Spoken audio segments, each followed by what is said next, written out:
جیسے بابا جی سناتے تھے کہ صلاح الدین ایوبی جب اس دنیا سے گیا تو اس کی قبر پر لکھا ہوا تھا کہ صلاح الدین جب مرا تو صرف اکیلا صلاح الدین نہیں مرا، پوری امت مسلمہ مر گئی، اور بابا جی گئے تو بابا جی اکیلے نہیں گئے، پوری اہل سنت کو، پوری کائنات کو یتیم کر کے چلے گئے۔ لیکن یہ خود بابا جی کا فرمان تھا کہ علامہ اقبال کہتا ہے دنیا جسے ناممکن سمجھے کہ خادم حسین رضوی جیسا کوئی نہیں آ سکتا، تو کوئی نہ کوئی محمد عربی کا غلام ناممکن کو ممکن بنا سکتا ہے۔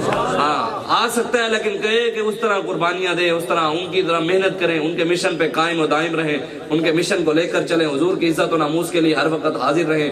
کوئی گستاخ آنکھ نکالے اس کی آنکھ نکال کر رکھ دیں، اور قیامت تک جب بھی کوئی آنکھ بات کرے میرے آقا کے بارے میں تو اس کو جواب وہی دیں جو ہمیں بابا جی بتا کر گئے، اور قرآن جو ہمیں بتاتا ہے، جو ہمیں رب بتاتا ہے اور اس کا حبیب بتاتا ہے، وہی جواب دینا پڑے گا۔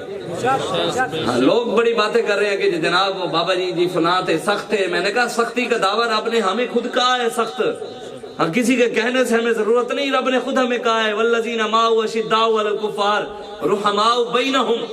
ہاں رب نے کہا ہے محبوب تیرے غلاموں کے، یہ امن والے اور اخلاق والوں کی بات رب نے نہیں کی، جن کو امن اور اخلاق بڑا پیارا ہے نا، وہ امن اور اخلاق اپنے پاس رکھے۔ رب نے تعارف مومن کا یہ کرایا ہے، کہا ہے والذین معہ اشداء علی الکفار، کافروں کے لیے مومن جو ہے بڑا سخت ہوگا، مومن کافر کے لیے سخت ہوگا۔ نرم والوں کی تو بات ہی نہیں ہے، نرم والے اپنی نرمی اپنے پاس رکھیں، اپنی محبت اپنے پاس رکھیں۔ میرے آقا کا خود نام ہے نبی الملاحم، خمسان کی جنگوں والا نبی، نبی السیف، تلواروں والا نبی۔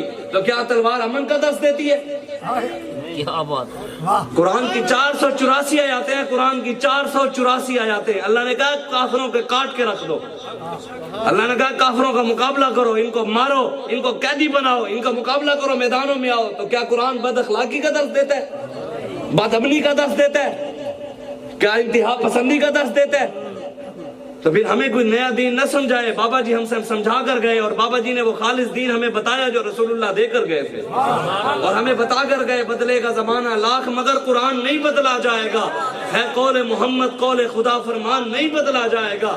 اور انشاءاللہ جب تک ہم میں بھی دم میں دم ہے ذکر ان کا سناتے جائیں گے، اور بابا جی کے مشن پر انشاءاللہ تا دم مرگ حافظ سعد حسین رضوی کے ہاتھ پر موت پر بیعت دے کر انشاءاللہ دین کا کام کریں گے انشاءاللہ۔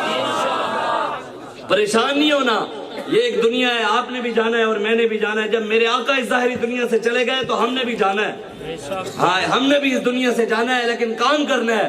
کہ آپ نے دیکھ لیا کہ 1.5 کروڑ سے زیادہ عوام تھی جنازے میں۔ امام احمد بن حنبل نے کہہ دیا تھا کہ تمہارے اور ہمارے درمیان جنازے فیصلے کر دیں گے کہ کون عاشق تھا، اور دنیا نے دیکھ لیا، ہر بندہ کہنے پر مجبور ہو گیا کہ کی محمد سے وفا تو نے تو ہم تیرے ہیں، یہ جہاں چیز ہے کیا لوح قلم تیرے ہیں۔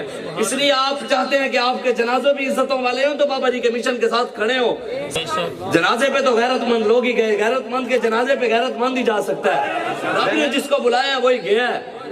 انڈیا سے بھی لوگ آ گئے، ترکی سے بھی لوگ آئے ہوئے تھے، باہرلے ملکوں سے بھی آئے ہوئے تھے، بحرین سے بھی آئے ہوئے تھے، وہاں سعودیہ سے بھی آئے ہوئے تھے، پوری دنیا سے آئے ہوئے تھے۔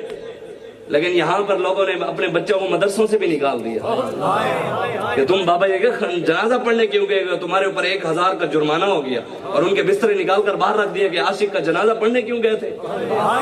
یہ تو حشر کو ہوگا معلوم کہ جیتا کون اور ہارا کون، یہ بابا جی میرے کہہ کر گئے تھے انشاءاللہ۔ اور انشاءاللہ آپ لوگوں سے یہی دعا ہے، پریشان نہیں ہونا انشاءاللہ۔ بابا جی ہمیں اپنا تربیت یافتہ بیٹا 11 سال خود تربیت کی اس بیٹے کی، جن لوگوں کو ہمارے قائد سے، ہمارے لیڈر سے، اور ہمارے مرشد بھی آج سے حافظ سعد حسین رضوی ہیں، اور ہماری یہ بھی بڑی خوش بختی ہے، اور خود ہم یہ سمجھتے ہیں ہماری خوش قسمتی ہے کہ ہم نے اس مرد کلندر کے ہاتھ پر بیعت کی ہے جو کسی کے سامنے نہیں جھکے،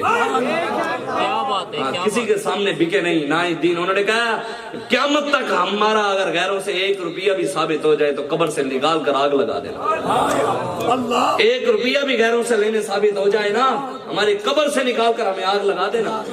آج بھی اگر لوگ سوچیں نا تحریک لبیک یا رسول اللہ کے ساتھ نہ کھڑے ہوں، ان سے بڑا بدقسمت ہی کوئی نہیں ہے، اس سے بڑا بدبخت ہی کوئی نہیں ہے جو حضور کی عزت و ناموس کے لیے آج بھی کھڑا نہ ہو، دیکھ کر بھی نہ کھڑو کہ عاشق کا جنازہ۔ یہ تو پھر قیامت تک ہے نا، امام احمد بن حنبل کا جنازہ ہوا تو لوگ سوچتے تھے کہ قیامت تک ایسا کوئی اور جنازہ بھی ہوگا.